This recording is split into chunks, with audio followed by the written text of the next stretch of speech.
All right, 7 o'clock in Gardner, Kansas. Call the meeting to order. Please rise and join me for the Pledge of Allegiance. Pledge allegiance to the flag of the United States of America and to the republic for which it stands, one nation, under God, indivisible, with liberty and justice for all. All right, good evening, everyone. Let's see, we will start. We have a public hearing.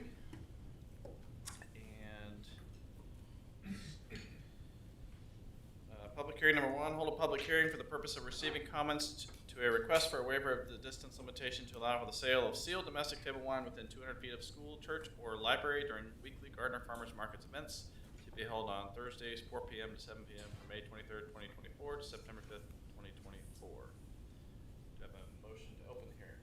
So moved. Second. Motion, Deaton, second, Shoot. That we open the public hearing. All in favor? Aye. All opposed? Hearing is open. If anyone would like to speak on it.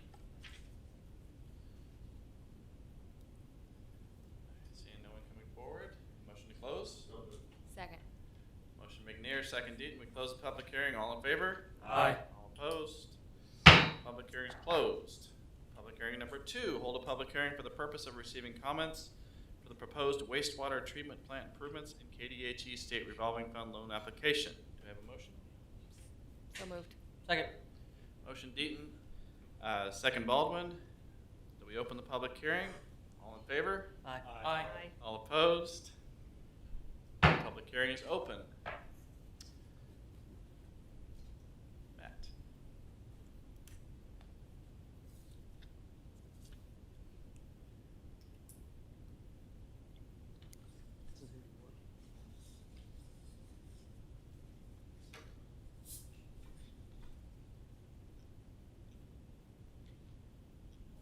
Nope.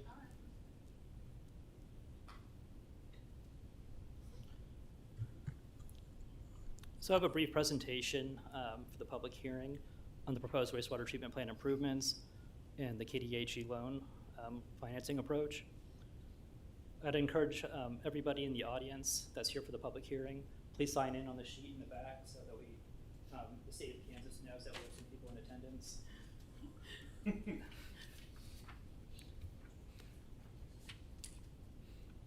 Next slide.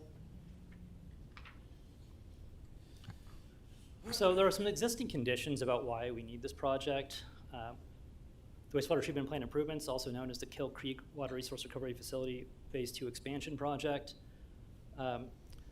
is necessary because we're currently running it with an average of about 90% inflow.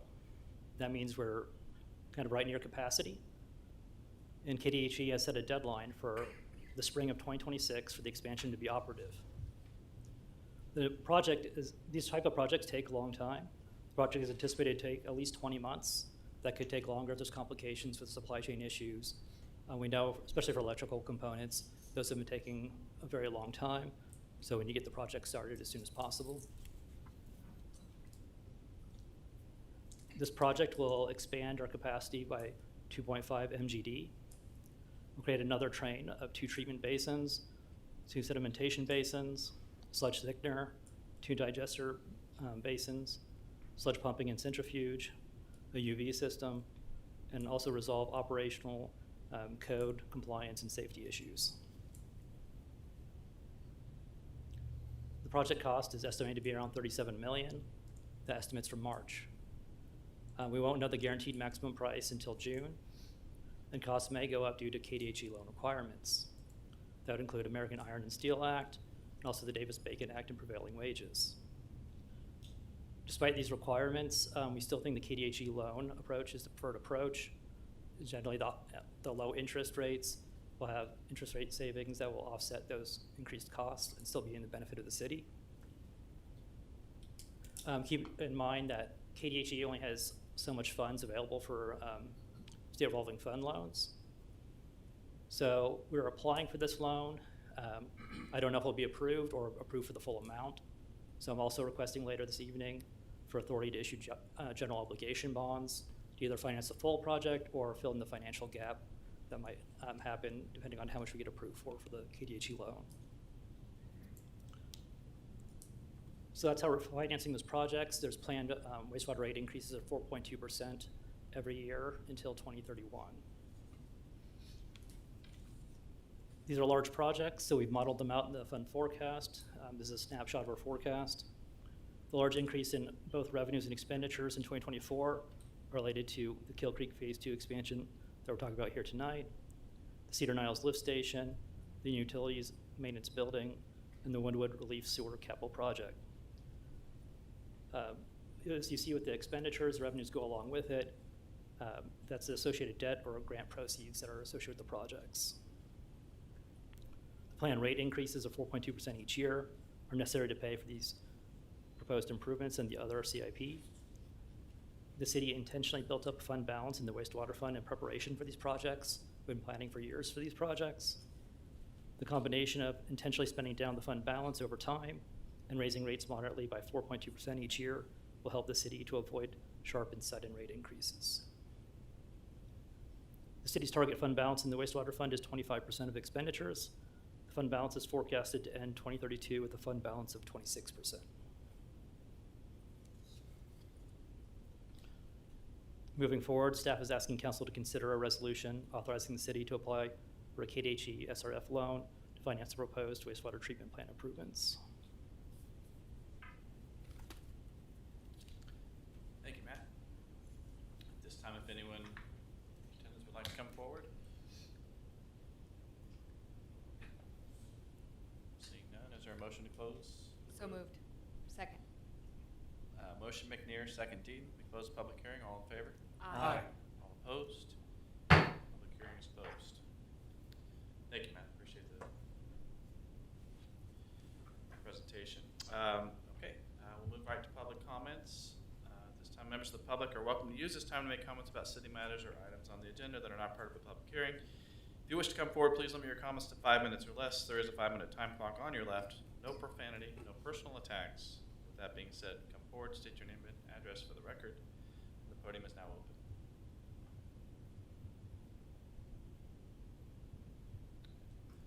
No one coming forward.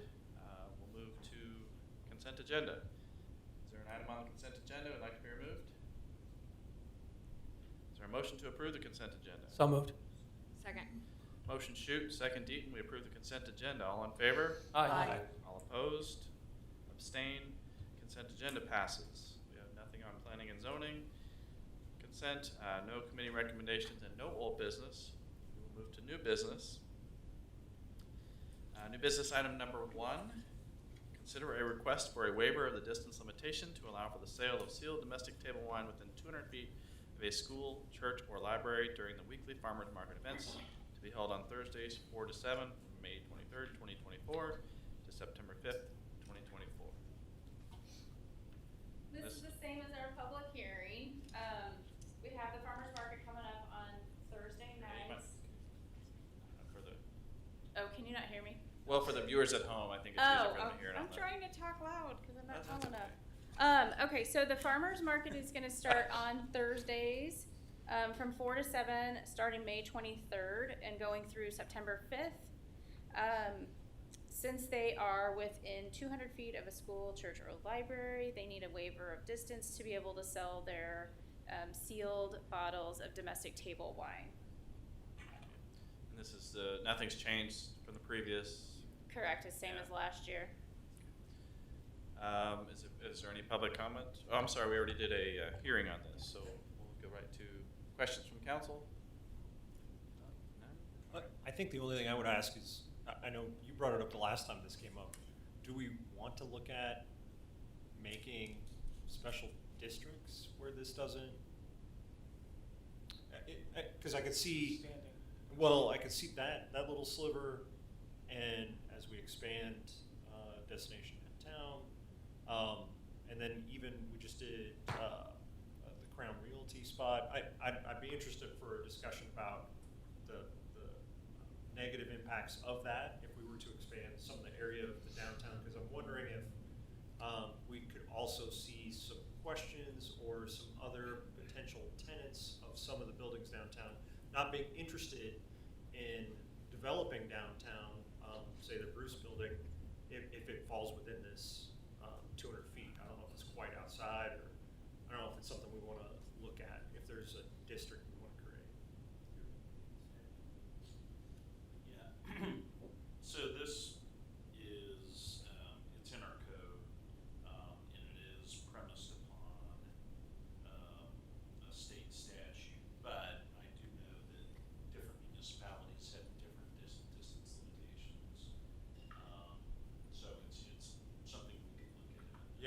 the state code. I guess I can dig a little bit deeper. I didn't see it in the state code, but yeah, I'm not, that's outside of my purview too, a little bit. I think last time when we looked at it a little bit, it was, I don't think there was anything really negative with doing it. It was just, we didn't dig into it further, and it was, hey, this has been easy enough to pass. 'Cause Sure. We just agree to it. I I mean, think there's nothing wrong My with only looking into it, concern though. is losing a little bit of control, because almost everything we've passed has been outside of school hours or when school is no longer in session. So if we open it up as a district, it could happen during school hours, during the school year, things like that, and being within, that's my only, like, off the top of my head. So I think those are valid concerns. I think, go ahead. Yeah, I was just gonna say, let's say that the current Parks and Rec storage building over here, let's say we sell the building, it goes to a dinner theater or something like that. They're literally right across the street from Gardner Elementary. And they wanna sell alcohol. That's gonna cause a problem, is it not? Because they're within 200 feet of a school, church, or library, I think they're within 200 feet of everything, Well, but as a matter of fact. we said that was okay I don't know why that'd be a problem. for Crown Realty, just, No, but we had to approve it. It's, yeah. well, this is the same thing where we'd have to approve it. I think the biggest caveat we would have, and I think it's where we ended up last time, Mhm. is these type of questions lead to trying to codify that is a little harder than the onesie twosies. Yeah. Yep, that's fine. It's at 7 o'clock. Don't care. It's on the weekend. Yep. Okay, fine. Again, I'm not opposed to the idea. I just right now this seems to work just fine. If you want to look into it, we can. I think we need to look into it. Because right now, we don't really have places downtown other than Transport Brewery, which is outside that 200-foot limitation, that are, or the Ash and Anvil, that are selling alcoholic beverages. But if we get anything north of Main Street, we're gonna end up having a problem. But we also gave, I remember it was a thing when a church went in next to the tumbleweed, but the tumbleweed was already there. Yep. And then we let it be a permanent thing that, hey, we're okay in this scenario. Yeah. But if there's a pre-existing church, Yeah. and you wanna bring a establishment that sells and consumes alcohol, that's different. Right. It was the other way, so Yeah. it made sense. Yeah. Exactly. So I think we should probably look For into this one, I'm A-okay with this waiver. If we want to Yeah. look into it, I'm okay with looking Yeah, I into just- it.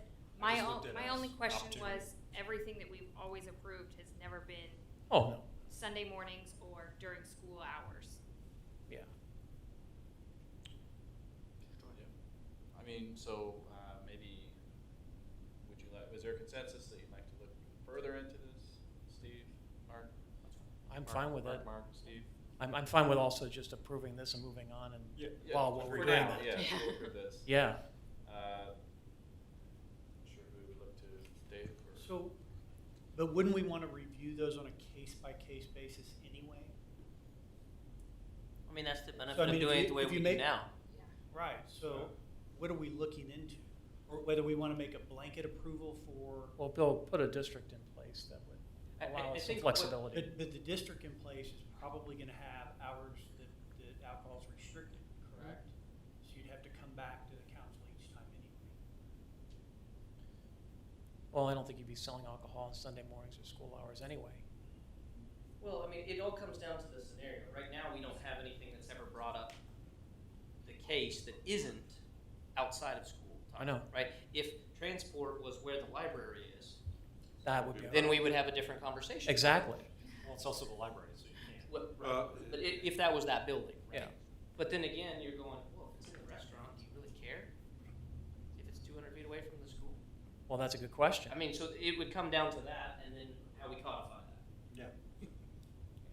I'd say for right now. I like looking at it on a case-by-case basis. I'm not opposed if we look into it, but that's, my concern is a blanket waiver could open us up to things that we can't see right now. I'll just I briefly agree. add, in addition to the blanket waiver type situation, it is hard to anticipate many different events that could happen. I've worked in other communities where World Cup games, and we've had people come up and ask to be open during certain hours, even on a Sunday or even unusual hours to serve alcohol. I can see something like that, even with some of the more international games that are now being played with the NFL.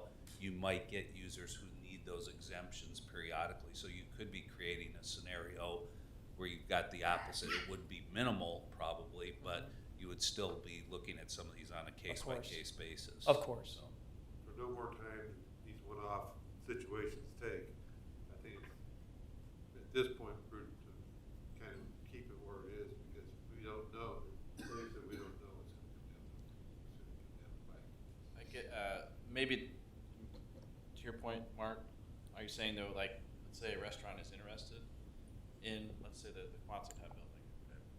I mean, but they're at the early stages and they don't wanna come forward and say, hey, I wanna put this restaurant in, or, you know, would there be, but I'd like to know if I could have alcohol there.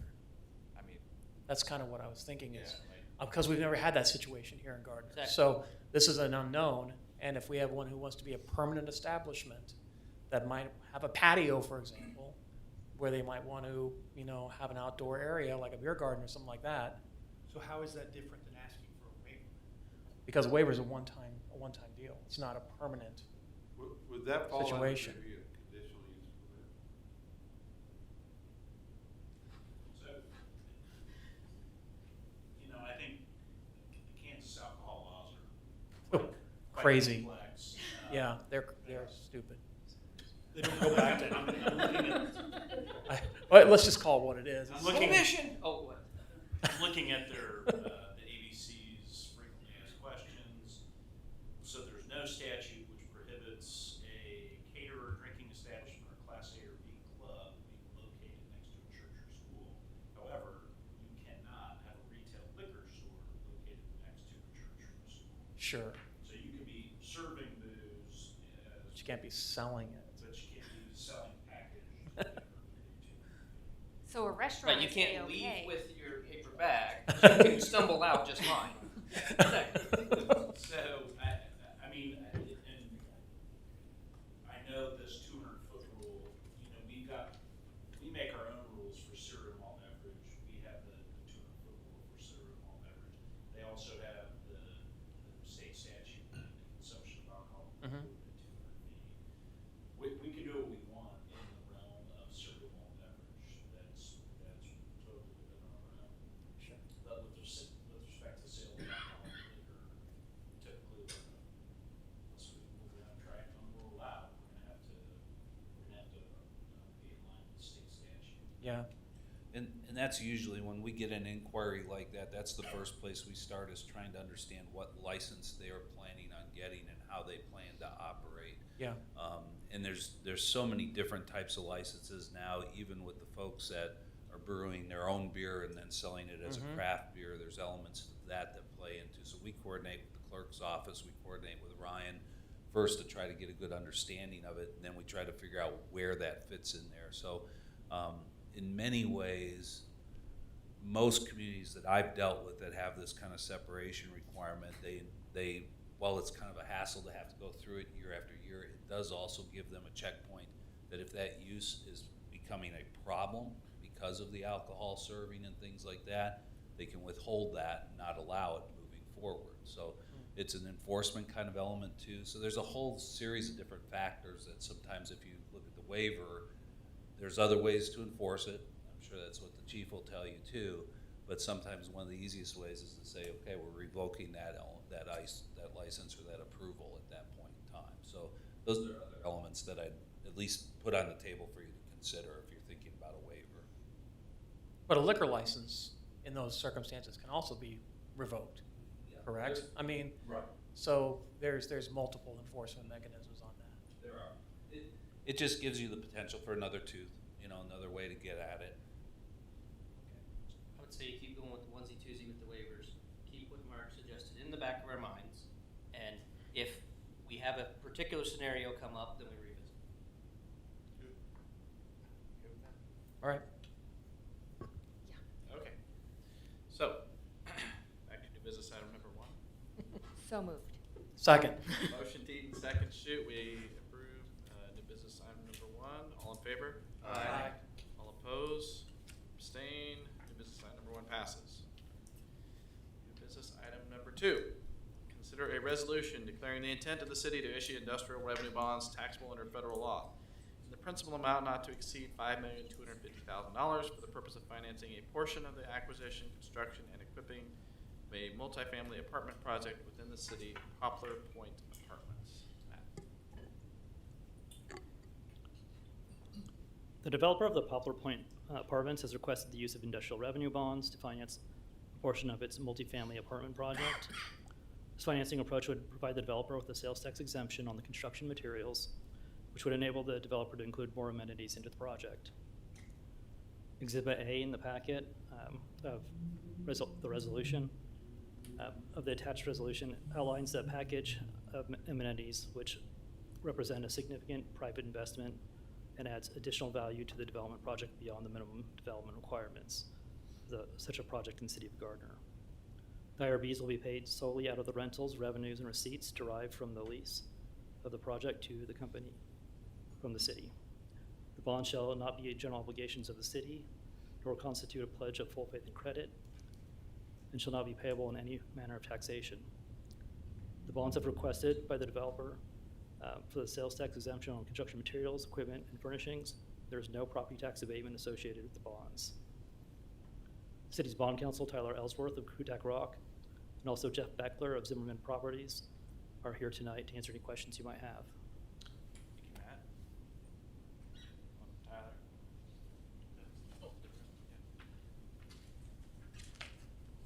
Sorry about that. Oh, no, you're. Good evening, Mr. Mayor, Council. I'm Jeff Beckler with Zimmerman Properties, representing the developer on this new business item, and I'm happy to take any questions or explain anything, maybe with Tyler's help on the bond side. But yeah, free to answer any questions. All right, thank you, Jeff. Is there any public questions on new business item number 2? Council, any questions? Thank you all for the opportunity. You're welcome. Sure. Yeah, thank you. All right, so do I hear motion for new business item number 2? So moved. Motion Deaton, second McNear. We adopt resolution number 2137, a resolution declaring the intent of the city of Gardner, Kansas to issue industrial revenue bonds taxable under federal law, the principal amount not to exceed $5,250,000 for the purpose of financing a portion of the acquisition, construction, and equipping of a multifamily apartment project within the city, Poplar Point Apartments. City Clerk? Councilmember Deaton? Yes. Councilmember Weem? Yes. Councilmember Shute? Yes. Councilmember McNair? Yes. Councilmember Baldwin? Yes. Resolution number 2137 passes. Welcome to Gardner. Thank you. New business item number 3. Consider adopting a resolution authorizing filing of an application with the Kansas Department of Health and Environment for a loan under the Kansas Water Pollution Control Revolving Fund Act, KSA 1988. Supplement, okay. 65-3321 through 65-3329. Matt. I gave a presentation earlier tonight that kind of applies to both this agenda item and the next one. I can go over some of that again if you want me to, or I can stand by for questions. Probably just stand by for questions at this point. Yeah, thank you. Is there any public comment for this item? Oh, sorry, it's part of a hearing. I apologize. Yeah. Any council questions, comments? Is the loan amount, is that a typical size that would be funded in full through this revolving account? It depends if the costs go up. We're expecting to know the GMP in June. I'd expect the cost to go up a little bit just due to the other requirements. And I don't know if they're going to fund a loan higher than that 37 amount, or if we could come back around, or we could just use GEO bonds to fill in the gap. They did give us a heads up that they have been getting a lot of requests from other cities and other projects, so I'm not sure how much funding they have available. Well, I'm hoping that since KDHE kind of forced our hand to do these improvements at Kill Creek, that they will make us a priority in their loan granting process on this. The other question I had was, is this also going to be, I think we had talked before about Riverside providing some federal funding for a portion of this project. Am I not mistaken on that, or? No, this is for the plant expansion. Yes. They're working on the gravity The lines? Force lane on the east side. Okay, all right, so so basically they are helping us, it's just, not directly, it's indirectly. Okay, thank you. Matt, I did have another question. So if we were accepted for this loan, there are maybe additional requirements that would not be there if we were using GEO bonds. Like, That's correct. I mean, essentially, when following the loan, we have we have the American Iron and Steel Act, we have the Davis-Bacon Act, both add on to the project cost. So that will be a higher kind of principal amount on the loan, but the interest rates, most likely on 30 years, will be probably like 80% of the market rate for a GEO bond. We kind of have an estimate of 4.3% interest rate on that. So it might be like $1 to $2 million in extra project costs versus maybe $4 to $5 million in interest costs. It makes sense to go with the loan. and We'll if any- reevaluate as we get closer. Okay, and if any portion is funded by this loan, then all those would apply, correct? Correct. Any other questions?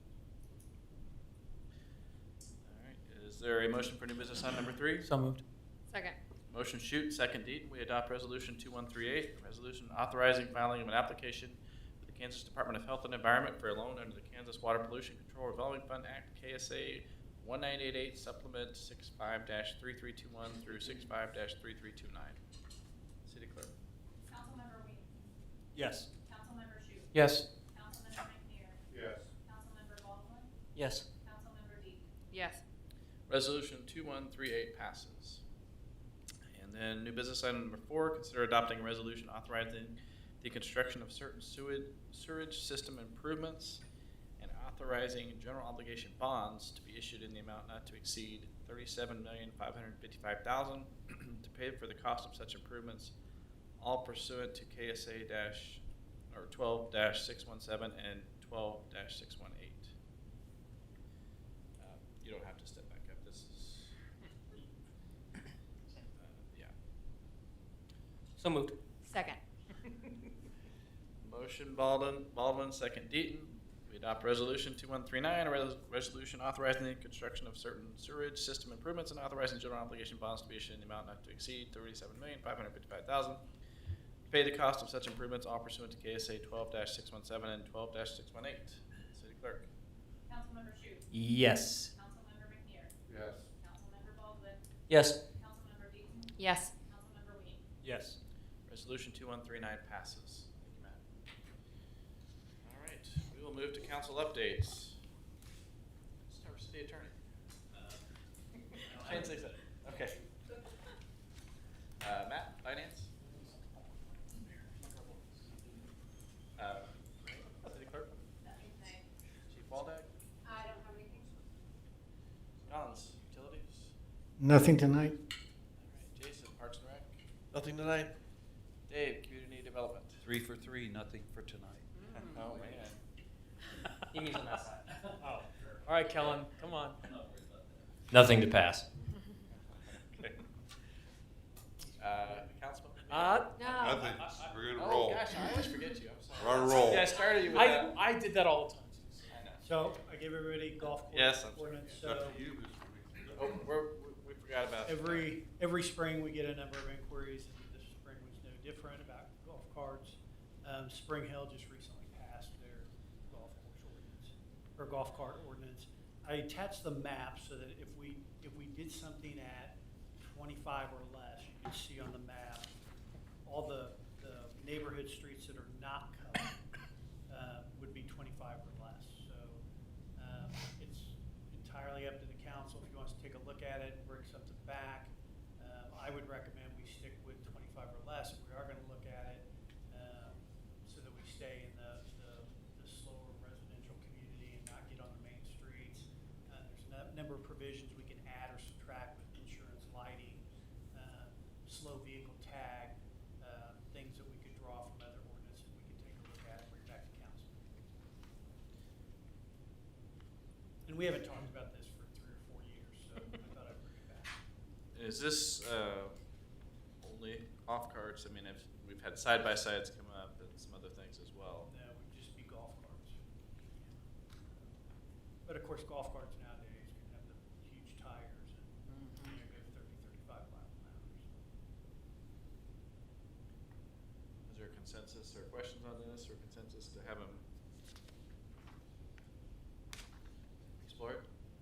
I don't have a problem if somebody wants to drive in their neighborhood, you know, go down and you're going to the neighborhood pool or shopping in garage sales last weekend, or you know, taking the kids down and you're doing a block party, whatever. I don't have a problem with neighborhood driving.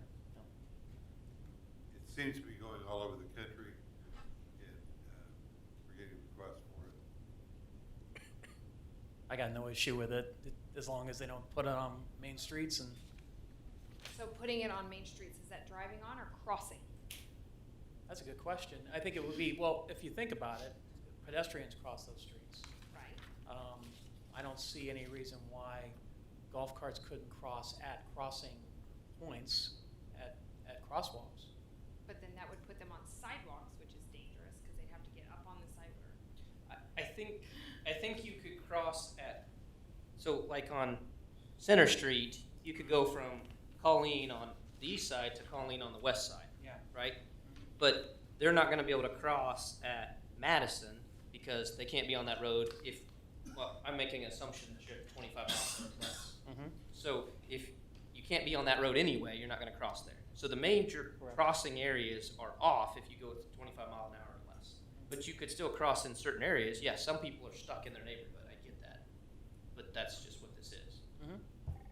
I'm okay with looking at it. I definitely want to make sure that we have a lot of these rules that other cities have in place with, I think insurance is Yep, has to be a requirement. has to be liability. And I'm curious what they do on, what these other cities do on age. Do you have to have a driver's license to drive them, or can it be a certain 10 and up? I mean, that's terrifying. Yeah, that's something we'll have to look at. I'd So also- I'm okay with looking at it, I just want rules.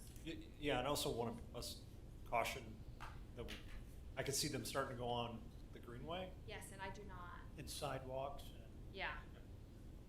We've seen, there's not supposed to be any motorized vehicles on there anyway, but Yeah, I don't know that everybody knows that. And you get somebody that rounds one of those corners and I happen to be running slowly.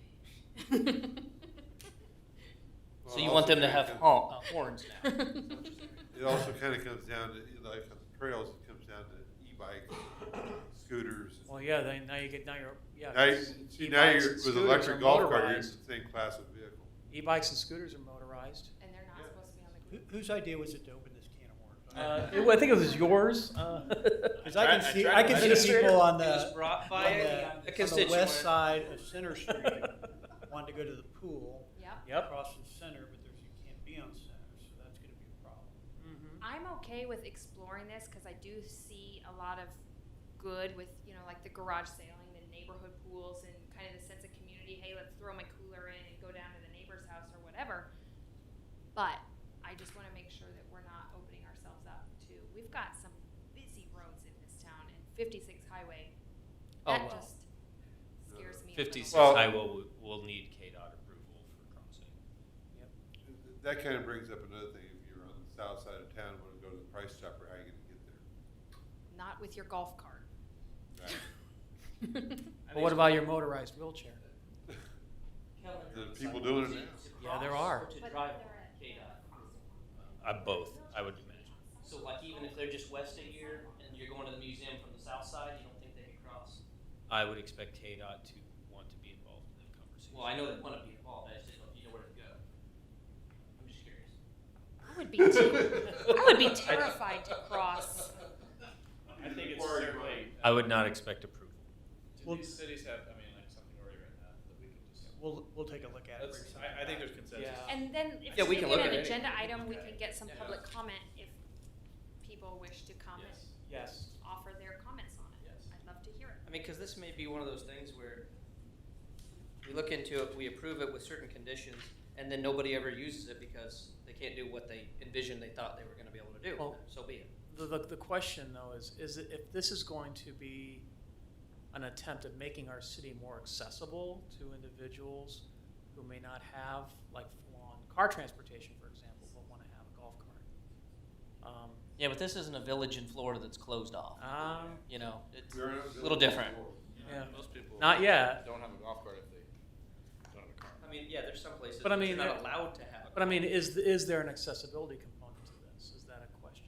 I'm asking a question, I'm not saying this is. I think in certain areas there is, but not in this town. Mhm. Because of the corridors that we have, just the way it's laid out. Okay? Okay, Jim?